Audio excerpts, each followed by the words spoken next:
Cerita ini berlatarkan tahun 2011, tahun dimana gue lulus SMK. Dan sama halnya kayak orang lain, gue ngelamar kesana kemari agar bisa langsung ngerasain dunia kerja.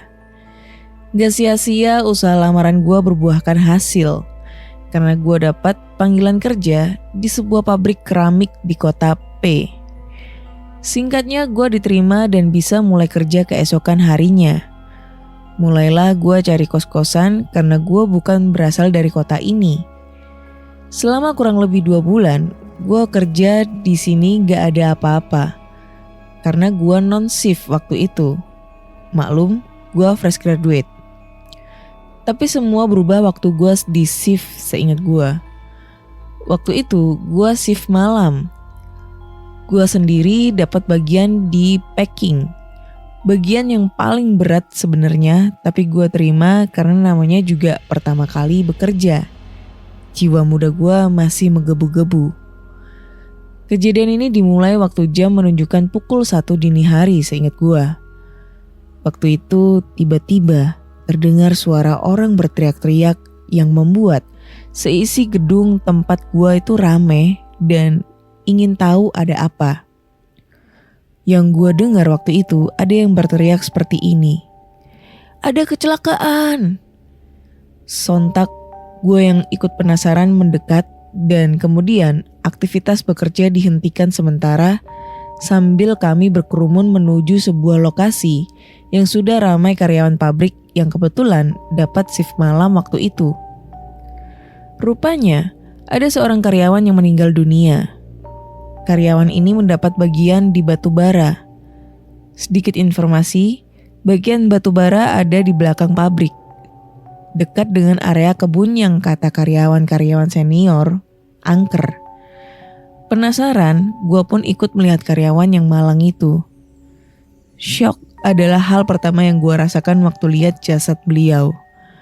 Rupanya korban meninggal dengan jatuh dari ketinggian tempat memasukkan batu bara ke pemanas dan tingginya sekitar 3 lantai dari tanah. Sialnya ketika korban jatuh, badannya menghantam ke besi palang sehingga badan korban terbelah menjadi 2. Dan sewaktu gue melihatnya, gue bisa lihat darah dan organ tubuh beliau berceceran di atas tanah. Malam itu sontak ramai polisi dan mobil jenazah, yang rupanya menurut kabar yang gue dengar, tubuh korban dijahit lagi sebelum dikembalikan. Malam itu jujur menjadi malam yang agak dan gak akan pernah gue lupain. Semenjak itu muncul desas-desus bila karyawan yang meninggal itu bergentayangan. Dan sialnya, gue yang melihat tubuh korban dalam keadaan seperti itu juga terkena imbasnya. Disinilah gue mulai ceritanya. Setiap shift malam, suasana pabrik tempat gue bekerja jadi terasa aneh. Lebih dingin dan tentu saja lebih seram. Terlebih ketika banyak karyawan yang mengaku sering dihantui sosok asing yang kabarnya beliau adalah korban kecelakaan tempo hari. Meski gue agak asing sama hal-hal yang berbau beginian, gue agak gampang percaya bila gue gak melihatnya sendiri. Dan tibalah ketika gue harus merasakannya sendiri. Sebelum gue lanjut, gue gak pernah tahu seperti apa rupa karyawan yang meninggal tempo hari. Singkatnya waktu itu, gue gak lihat. Gue cuma melihat darah dan beberapa organ terburai. Karena wajah korban sudah ditutup oleh koran. Malam itu gue bekerja seperti biasanya. Gak ada hal yang istimewa sampai senior gue tiba-tiba ngomong, "Kamu ambil air di tandon ya, soalnya airnya habis." Di gedung tempat gue ada sebuah galon air yang memang dipersiapkan untuk karyawan minum. Masalahnya, yang minum air ini gak cuma 1 atau 2 orang, tapi puluhan. Jadi ketika air galon habis, kami bergantian mengisi ulang. Dan kebetulan waktu itu giliran gue. Maka bersiaplah gue mengambil air di tandon belakang dekat toilet pria. Gue mulai mendorong gerobak untuk membawa galon. Dan gue lihat jam menunjukkan pukul 12:30 dini hari. Gue gak pernah mikir macam-macam karena hal ini sudah biasa. Tapi Malam itu, pikiran gue kayak gak tenang sama sekali. Seperti ada sesuatu yang mengganjal pikiran gue. Tapi gue tetap mencoba berpikir positif. Toh cuma ambil air lalu kembali lagi kerja. Tapi rupanya dugaan gue salah. Sejak pertama menginjakan kaki di tandon, gue ngerasa gak sendirian. Tengkuk gue juga merinding, seperti ada orang yang sedang mengawasi. Tapi gue mencoba menekan rasa takut gue. Gue persiapkan galonnya, kemudian mulai menyalakan tombol air untuk mulai mengisi. Disinilah gue melihatnya. Dari jauh tempat gue mengisi air, ada sebuah tempat nongkrong. Dan biasanya kalau siang digunakan karyawan pabrik untuk mengobrol dan merokok. Jaraknya sekitar 150 meter dari tempat pengisian air. Di sanalah ada seseorang yang tampak sedang duduk. Gue cukup lega melihatnya. Seenggaknya gue gak sendirian di sini. Gue kembali mengisi air ke galon kedua. Dan gue lihat lagi orang itu. Namun anehnya, orang yang awalnya duduk itu tiba-tiba berubah posisi dalam keadaan berdiri. Masalahnya adalah cara dia berdiri tepat memandang ke arah gua. Perasaan gua mulai gak nyaman. Dari jauh gua belum bisa melihat wajahnya karena hanya berupa siluet hitam saja. Namun sejujur-jujurnya gua mulai merasa bahwa ini ada yang gak beres. Setelah galon gua penuh, gua segera angkat dan pindahin ke gerobak. Sedikit lagi gua melirik rupanya. Orang itu masih berdiri di sana. Gua pun mulai mendorong gerobak gua. Dan saat itulah gua yakin bahwa sosok di kejauhan itu bukan manusia. Saat tiba-tiba dia berjalan mendekati gua yang melihatnya sontak langsung lari meninggalkan gerobak gua. Karena gua udah ketakutan. Kenapa gua ketakutan? Karena gua melihat sosok itu berjalan mendekati gua dengan gelagat yang aneh.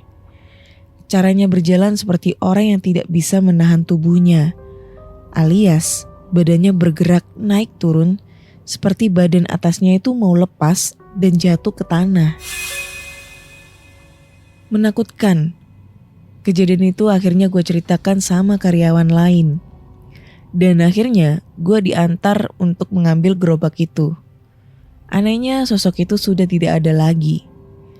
Menariknya adalah karyawan-karyawan lain gak ada yang ngebantah cerita gue. Mereka percaya bahwa yang gue lihat mungkin nyata. Yang berikutnya tidak kalah seram. Gue punya teman satu lokasi yang waktu itu pergi keluar untuk sekedar merokok di dekat pengisian air, tempat di mana gue melihat sosok menakutkan itu. Saat itu azan maghrib dan dia duduk sendirian di sana. Tidak beberapa lama ada suara seperti suara dentingan dari sendok dan piring yang beradu. Temen gue cuma ngira bahwa itu orang yang sedang makan. Karena tempat nongkrong ini lebih dekat dari ruangan kantin. Tapi jarang ada orang yang makan di tempat ini. Karena sudah ada fasilitas lengkap di dalam kantin. Dilihat kesana kemari, ketemulah orang yang sedang makan itu. Teman gue menyapa beliau dan beliau menyapa balik. Tidak beberapa lama orang itu mendatangi teman gue dan ikut bergabung. Mereka pun terlibat obrolan sembari menikmati rokok berdua. Tak berapa lama orang itu pun pergi pamit. Jam istirahat sudah usai, teman gue kembali ke tempatnya. Sebelumnya, dia belum curiga siapa orang yang menemaninya tadi di tempat nongkrong. Ketika asik-asik bercerita, teman gue tiba-tiba teralihkan oleh selebaran kertas bela sungkawa. Foto korban yang meninggal karena kecelakaan kerja. Terpampang di sana lengkap dengan ucapan bela sungkawa dari perusahaan. Melihat foto itu, teman gue tampak pucat pasi. Berbekal selebaran itu, teman gue bertanya pada karyawan senior. "Mas, ini bener tah?" tanyanya. "Opo mas? Ini loh mas, Apa fotonya nggak salah? Ini orang yang kemarin kecelakaan kerja itu kah? Loh iya, itu memang orangnya. Kenapa? Temen gue cuma bengong mendengarnya. Lalu kemudian ceritalah dia bahwa maghrib tadi saat dia merokok di tempat nongkrong sendirian, dia melihat ada yang makan di dekat sana. Kemudian bergabung bersamanya dan orang itu adalah orang yang fotonya terpampang di selebaran itu. Tampak tidak kaget, karyawan senior itu kemudian mengatakan, "Dulu almarhum kalau makan memang di dekat sana. Salah kamu sendiri. Maghrib bukannya sholat malah ngerokok." Semenjak saat itu teman gue jadi lebih rajin ke musola pabrik. Walaupun cuma numpang tidur tiap istirahat. Dan gue masih tetap ngeri tiap mengingat ceritanya. 1 tahun kerja di sana kemudian terjadi gejolak. Di mana karyawan kontrak banyak yang diberhentikan. Di sini gue kaget karena gue gak masuk jajaran karyawan kontrak yang diberhentikan paksa.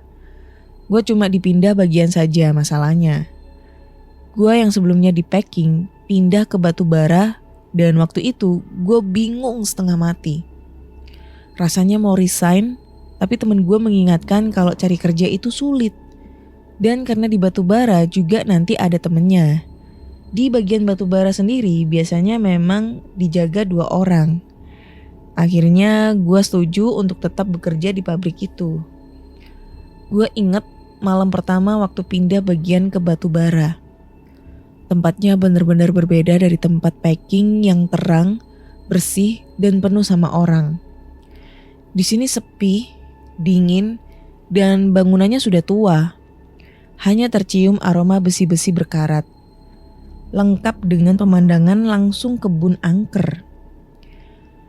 Itu yang gue pernah dengar dari orang-orang teman shift gue sendiri adalah anak seumuran gue. Dia juga selamat dari karyawan kontrak yang diberhentikan paksa. Gue ngobrol sama dia, bercerita tentang diri masing-masing. Dan kami sepakat tidak membahas hal yang terjadi di sini. Pembagian tugasnya sendiri kami sepakat bergantian. Jadi 1 orang bisa bergantian tidur dan berjaga agar suhu api untuk membakar keramik tetap panas. Maka diwajibkan standby dan bila suhu turun maka kami wajib mulai mengisi batu bara ke tungku. Waktu itu giliran teman gue tidur. Jadi gue berjaga sendirian. Tahun 2011 belum banyak HP Android, jadi gue gak mainan HP, tapi fokus melihat pemandangan kebun yang benar-benar gelap gulita, dengan angin dingin yang berhembus dari sana. Asik-asik ngelamun tiba-tiba, gue terlonjak waktu mendengar suara benturan keras seperti batu dengan besi. Keras sekali sampai nyaris membuat gue melompat. Rupanya, penghuni di sini mulai menunjukkan kehadirannya. Setidaknya itulah yang pertama gue pikirin. Gue mencoba untuk tidak menghiraukan, namun suara itu kembali lagi. Kali ini lebih keras dan membuat gue mulai menciut. Untungnya, waktu jaga gue udah selesai. Jadi gue akhirnya membangunkan teman gue. Ketika gue berjalan menuju tempat teman gue tidur, gue sadar. Ada suara cewek tengah menangis. Sial, kata gue. Gue pun segera bangunin teman gue, lalu langsung menata tempat untuk tidur. Tapi apesnya, suara menangis itu masih terdengar di telinga gue. Membuat gue jadi gak nyaman sama sekali. Rupanya benar kata orang, tempat ini benar-benar bikin nyali menjadi menciut. Karena gak tenang, membuat perut gue waktu itu mules. Jadi tanpa pikir panjang dan ngomong ke temen gue yang jaga, gue pergi ke toilet yang jaraknya tidak jauh dari tempat itu. Toiletnya sendiri dekat sekali dengan area kebun yang gelap. Singkatnya, gue udah di dalam toilet. Namun gue masih merasa gak nyaman. Suara tangisan itu terus terbayang-bayang di dalam pikiran gue. Setelah gue selesai di dalam toilet, gue berniat kembali ke tempat gue kerja. Berniat mau gabung sama teman-teman gue. Toh kalau bareng-bareng mungkin gangguannya bakal berakhir. Begitu gue buka pintu toilet, gue cuma bisa ngucap istighfar. Karena sebelum gue keluar, pintu tepat di depan gue ada seorang wanita dengan kepala berdarah-darah menatap gue dari bawah lantai. Gue baru tahu ada kuntilanak yang ngesot adalah saat itu. Jujur rasanya mau pingsan. Bayangkan saja, lu baru aja selesai buang hajat, tiba-tiba di depan toilet sudah ada yang menyambut dengan cara gitu. Gue melewati begitu saja walaupun dia terus mengikuti kemana gue jalan waktu itu.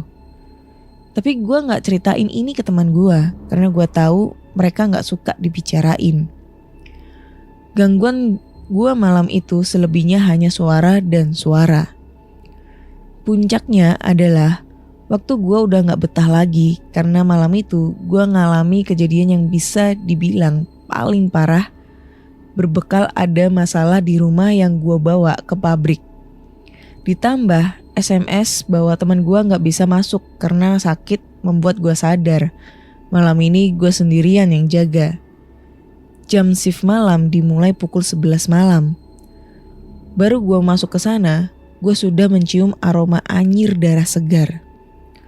Gue letakkan tas dan mulai ganti seragam kerja. Lalu pergi ke tempat gue jaga suhu batu bara. Rupanya di sana sudah ada yang menunggu gue. Sebelumnya gue udah pernah diceritain teman gue, di mana waktu itu dia jaga sendirian karena gue yang sakit. Dia bercerita kalau sendirian jaga di sini lebih baik banyakin istighfar. Gue nggak paham maksudnya apa, tapi malam itu akhirnya gue tahu alasannya apa.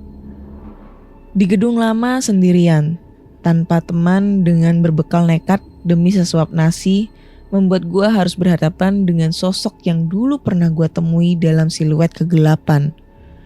Siapa lagi kalau bukan almarhum? Meski gue gak yakin itu adalah beliau. Sejujurnya penampilannya menyerupai karyawan biasa. Yang membedakannya adalah cara dia berjalan benar-benar menakutkan. Dua tangannya menyangga badannya seolah-olah badannya sewaktu-waktu dapat putus begitu saja. Gue merasa dia tahu gue bisa melihat dia. Entah karena kemarahan yang gue rasain sejak tiba di sini, sehingga gue bisa lihat jelas semua yang ada di sini. Sangat jelas. Bahkan membuat gue rasanya mau lari pulang. Rupanya dugaan gue benar. Kuntilanak ngesot itu tempatnya memang dekat toilet yang gak jauh dari tempat gua dan teman gua biasanya istirahat sewaktu bergantian jaga.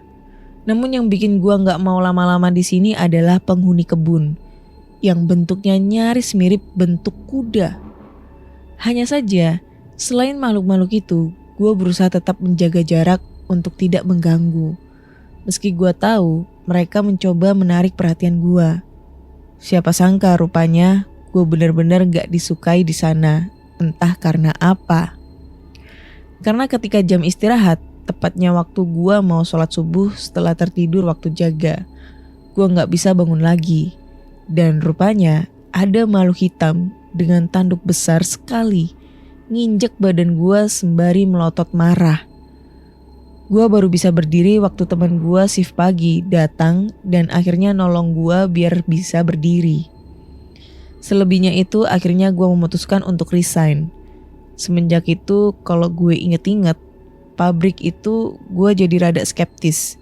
Karena menurut penuturan orang-orang, harusnya tempat batu bara memang tidak boleh dibuka lagi.